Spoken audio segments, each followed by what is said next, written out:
Hi students, मैं हूं शाहीन रियाज और आज का हमारा टॉपिक है अगेन मैट्रिसेस एंड डिटरमिनेंट की सीरीज से कुछ और टाइप मैट्रिक्स है। Upper triangular matrix, lower triangular matrix, transpose of matrix, symmetric matrix, ठीक है। उसके बाद स्क्यू सिमेट्रिक मैट्रिक्स और आइडम्पोटेंट मैट्रिक्स।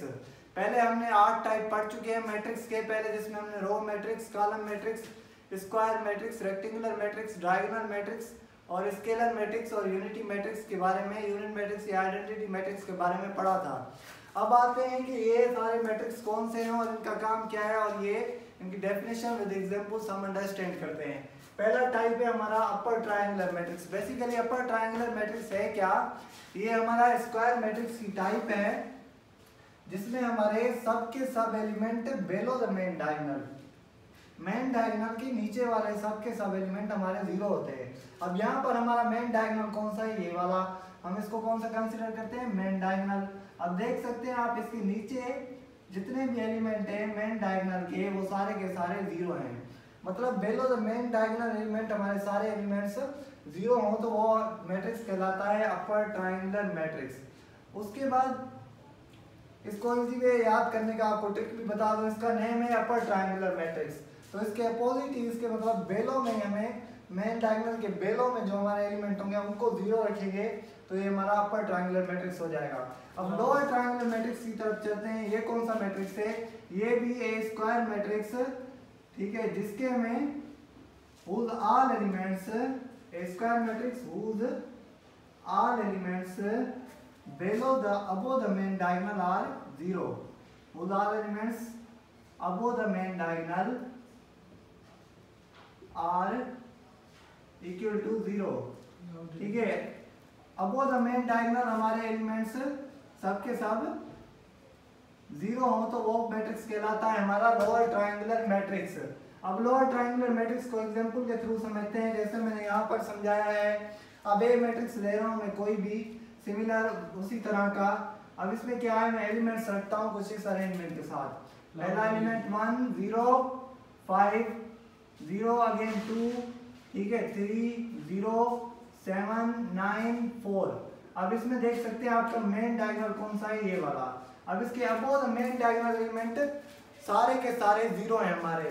तो ऐसा मैट्रिक्स जिसमें हमारे above the main diagonal element सब के सब जीरो हों वो मैट्रिक्स कहलाता है लोअर ट्रायंगुलर मैट्रिक्स। कौन सा मैट्रिक्स? Lower triangular matrix.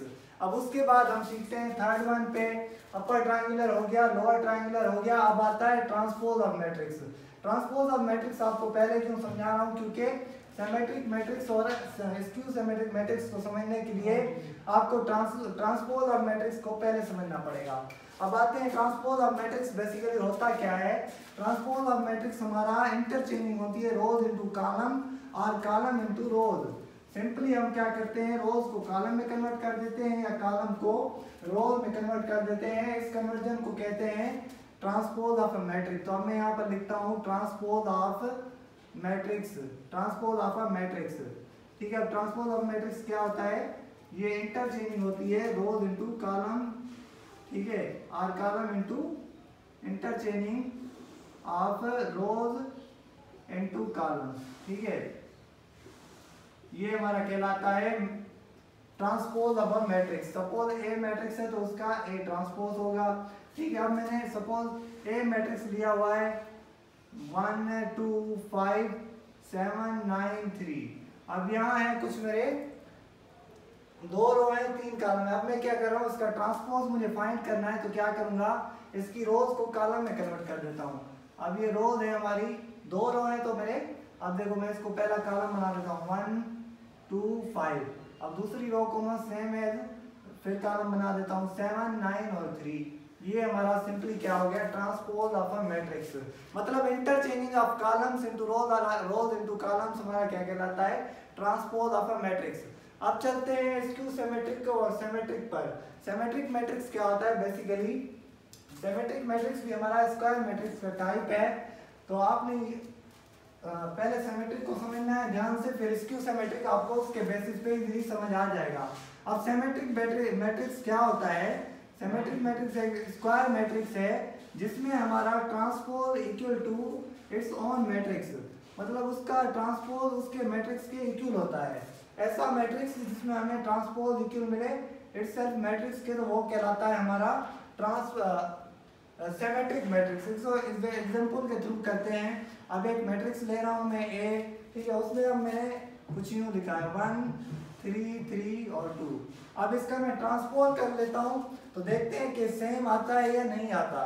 ठीक है, अब इसका ट्रांसपोज करेंगे, ए ट्रांसपोज इक्वल टू होगा कुछ इस तरह। अब ये रोज है तो मैं इनको कॉलम में कन्वर्ट कर देता हूँ। 1 3 को पहले लिख देता हूँ, ठीक है, और पहली रो को मैंने कॉलम में कन्वर्ट कर दिया। 3 2 अब दूसरी दो है तो मैं इसको कन्वर्ट कर देता हूँ। सिंपली क्या हुआ देखिए आप, कोई भी डिफरेंस नहीं आया, मतलब ये ट्रांसपोज करने के बाद भी उसके इक्वल रहा। तो हमारा सिमेट्रिक मैट्रिक्स क्या होता है, उसका transpose equal to itself its matrix होता है। सिंपली अब स्क्यू सिमेट्रिक पर चलते हैं। स्क्यू सिमेट्रिक पर एक ही चेंज है, सिर्फ हम उसको नेगेटिव से मल्टीप्लाई कर देंगे तो वो हमारा हो जाएगा स्क्यू सिमेट्रिक मैट्रिक्स। अब सपोज मैंने कोई भी मैट्रिक्स ए उठाया है, उसका ट्रांसपोज कर लिया है, वो हमारा -a के बराबर हो जाएगा। अब देखिए मैं एक एग्जांपल ले रहा हूँ जिससे आपको मजीद अंडरस्टैंडिंग मिलेगी। आपने ये नोट भी करते जाना है। 1 -4 1, ठीक है, उसके बाद 4 0 -3, ठीक है, थर्ड रो हमारी है -3 0 और 3 0, ठीक है, ये मैंने मैट्रिक्स लिया है। अब इसका ट्रांसपोज कर देता हूँ तो देखिए ट्रांसपोज का रिजल्ट क्या आता है। सिंपली अब मैंने रोज को कॉलम में कन्वर्ट कर देना है। -1 1, ये रो है मेरी, कॉलम में कन्वर्ट कर देता हूँ। -1 1, उसके बाद ये अगेन रो है 4 0 3 4 0 3, मैंने कॉलम में कन्वर्ट कर दिया। -1 3 और 0, इसको अगेन मैंने कॉलम में कन्वर्ट कर दिया। अब इसके साथ मैंने नेगेटिव मल्टीप्लाई कर दिया तो ये हो जाएगा -a के इक्वल, मतलब A transpose is equal to -a जो होता है वो हमारा स्क्यू सिमेट्रिक मैट्रिक्स होता है। अब आते हैं आइडम्पोटेंट मैट्रिक्स पे। ये हमारा कौन सा मैट्रिक्स होता है, ये भी हमारा स्क्वायर मैट्रिक्स का टाइप है। इसमें क्या होता है, सिंपली हमें एक मैट्रिक्स मिला होता है, हम उसको इटसेल्फ मल्टीप्लाई कर लेते हैं तो हमें रिजल्ट वही मैट्रिक्स आता है। ठीक है, अब उसमें क्या होता है, अब मैं आपको एक एग्जांपल समझा देता हूँ, उसके थ्रू आपको बहुत इजी हो जाएगा। ठीक है, मैं मैट्रिक्स ले रहा हूँ, एक मेरा मैट्रिक्स है 2 -2 4, ठीक है, उसके बाद -1 3 4, ठीक है, उसके बाद 1 -2, ठीक है, माइनस का हमारा लास्ट में 3, ठीक है, ये हमारा माइनस का 4 है। अब इसको मैं इससे मल्टीप्लाई करूँ तो देखो रिजल्ट क्या आता है हमारा। सिंपली अब ये आइडम्पोटेंट मैट्रिक्स कहता क्या है, सिंपली हमारा a square is equal to a, ठीक है, मतलब itself multiplication of a matrix is equal to itself, मतलब हमारा जो इटसेल्फ इसको मल्टीप्लाई करूं तो हमारा रिजल्ट वही सेम आएगा। अब मल्टीप्लिकेशन हमने स्टडी नहीं की अभी तक, हम नेक्स्ट लेक्चर में मजीद स्टडी करेंगे, पर आपको यहाँ समझना है। ठीक है, तो सिर्फ आप अंडरस्टैंडिंग के लिए यहाँ कुछ कॉन्सेप्ट ले लें, जैसे आपको ये समझ आ जाए कि हमारा आइडम्पोटेंट मैट्रिक्स है क्या बेसिकली। ठीक है, अब आते हैं 1 -2 और -3। अब मल्टीप्लिकेशन में क्या होता है, जब मल्टीप्लाई होता है एक मैट्रिक्स दूसरे मैट्रिक्स के साथ तो हम उसमें क्या करते हैं, उसकी रोज को उठाते हैं या कॉलम को उठाते हैं पहले। तो उसमें क्या करते हैं, हम उन रोज को उठा के एक एक एलिमेंट्स की रो एलिमेंट कॉलम के साथ मल्टीप्लाई कर देते हैं और फिर उनको ऐड करते हैं तो वो हमें रिजल्ट दिखा देता है। अब मैं ये कर रहा हूँ, देखिए आप, अब a मल्टीप्लाई a इसको लिखूँ या a स्क्वायर लिखूँ तो वो कुछ यूँ होगा। अब देखिए मैंने पहली रो उठाई, फिर दूसरी, फिर तीसरी उठाऊंगा।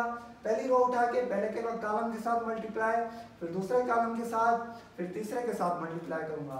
अब 2 × 2 होगा तो ये हो जाएगा 4, ठीक है, -2 मल्टीप्लाई -1 होगा तो ये हमारा होगा +2, ठीक है, -4 × 1 होगा तो ये होगा -4।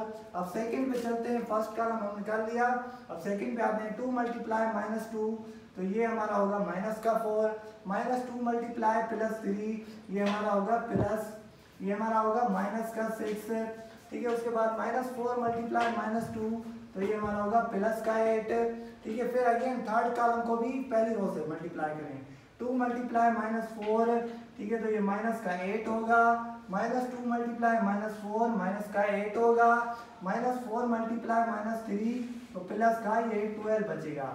ठीक है, अब सेकंड रो को उठाना है, फिर first column, second column, third column से मल्टीप्लाई करना है। अब फर्स्ट कॉलम हमारा पहली रो हो गई, अब दूसरी रो -1 × 2 -2, ठीक है, 3 इंटू -1 ये माइनस का 3, 4 इंटू 1 ये हमारा 4 हो जाएगा पॉजिटिव, -1 इंटू -2 ये होगा प्लस का 2, 3 इंटू 3 ये प्लस का 9 हो जाएगा, 4 इंटू -2 ये माइनस का से 8 हो जाएगा। ठीक है, उसके बाद हमारा है थर्ड में -1 इंटू -4 ये पॉजिटिव 4 हो जाएंगे, 3 इंटू 4 ये हो जाएंगे 12 पॉजिटिव के, और थर्ड होगा हमारा 4 इंटू -3 तो ये माइनस के 12 हो जाएंगे। अब आते हैं थर्ड रो पर, और थर्ड रो के पहले कॉलम पर 1 इंटू 2 तो ये होगा 2, -2 इंटू -1 ये होगा +2, -3 इंटू 1 ये होगा हमारा -3, 1 इंटू -2 ये हमारा होगा -2 इंटू 3 ये हमारा होगा पॉजिटिव का 6, -3 इंटू -2 ये हमारा होगा प्लस का 6। अगेन -2 और -3 ये नेगेटिव हो जाएगा और ये पॉजिटिव हो जाएगा। अब आते हैं -3 इंटू -4 ये होगा 12 पॉजिटिव का, -3 इंटू 4 ये होगा हमारा 1 इंटू -4 तो ये हमारा होगा -4, सही है। उसके बाद -2 इंटू 4 ये होगा हमारा 8, ठीक है। उसके बाद नेगेटिव का ये, और -3 इंटू -3 ये पॉजिटिव का 9 हो जाएगा। अब आते हैं देखते हैं कि रिजल्टेंस आई है या नहीं आई, अब चेक करते हैं। ठीक है, अब देखते हैं मैट्रिक्स हमें ए मिला है या नहीं मिला। ठीक है, अब इसको सॉल्व कर लेते हैं। ये पॉजिटिव का 4 ये नेगेटिव का 4, तो यहाँ पर हमारे 2 बच जाएंगे। ठीक है, और ये -4 और -6, -10 तो +8, -10 में से +8 गए तो -2 बच जाएंगे। अब -8 -16 हो जाएंगे, और +12 तो यहाँ पर -4 आ जाएंगे। ठीक है, अब सेकंड में आते हैं -2 और -3, -5 +4 तो यहाँ पर मेरा -1 आ जाएगा, +2 +9 11 और -8 तो यहाँ पर मेरा पॉजिटिव 3 आएगा। ठीक है, -12 और +12 आपस में खत्म हो जाएंगे, यहाँ पर 4 बच जाएगा। अब +2 4 और -3 तो यहाँ पर पॉजिटिव 1 हो जाएगा। ठीक है, -6 और +6 तो यहाँ पर -2 हो जाएगा। और उसके बाद -4 -8 12 हो जाएंगे, और +3 तो ये बचेगा हमारा -3। ठीक है, आप देख सकते हैं कि ये हमें जो रिजल्ट मिला है ये एक इक्वल है, मतलब हमारा प्रूव हो गया जो आइडेम्पोटेंट मैट्रिक्स होता है ऐसा मैट्रिक्स होता है, उसको 8 से मल्टीप्लाई करें तो वही मैट्रिक्स हमें रिजल्ट में दोबारा मिलता है। उम्मीद है आपको ये सारी टाइप्स मैट्रिक्स की समझ आ गई होंगी, और लास्ट में जो टाइप्स हमने स्टडी की है आपने नोट भी कर लेना है, और साथ में इसको अंडरस्टैंड भी करना है, और कमेंट सेक्शन में बताना है कि हमारी वीडियो आपको कैसी लगी। जैसे हम मज़ीद इंफॉर्मेटिव वीडियोस आपके लिए बनाते रहें, काइंडली हमारे चैनल को सब्सक्राइब करें, शेयर करें और लाइक करें, और जो है हमारी मज़ीद इंफॉर्मेटिव वीडियोस को देखते रहें। शुक्रिया।